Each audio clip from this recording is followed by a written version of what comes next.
Kamusta mga balibulista? Panalo ang Signal HD Spikers kontra sa Farm Fresh 25-23, 23-25, 25-20, 25-17. Player of the game si Rhea Meneses sa kanyang 16 points mula sa 13 attacks, 2 blocks, 1 ace. Tinalo naman ng PLDT High Speed Hitters ang Jerp Floor Defenders 25-8, 25-9, 25-17. Tinanghal na best player of the game si Joel Samonte sa kanyang 10 points mula sa 7 attacks, 3 ace. Panalo naman ng Cherry Tigo kontra sa Petrogas 25-15, 27-25, 18-25, 25-23. Best player of the game si Ea Lauroy sa kanyang 21 points mula sa 15 attacks, 2 blocks, 4 aces. Kung umabot ka dito sa video na to, mag-like na at subscribe. Heto ang mga laro ngayong November 7, 2023 na gaganapin sa Phil Sports Arena.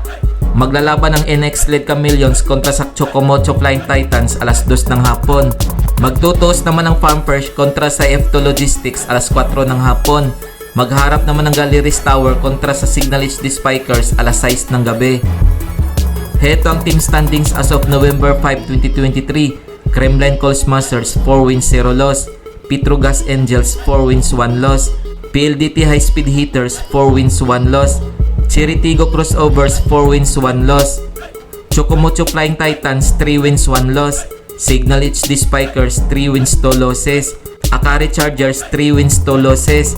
F2 Logistics 2 wins 2 losses. NX Lead Chameleons 1 win 3 losses. Galleries Tower 0 win 4 losses. Jerp Floor Defenders 0 win 5 losses. Farm Fresh 0 win 6 losses. Kung umabot ka dito sa video na to, mag-like na at subscribe.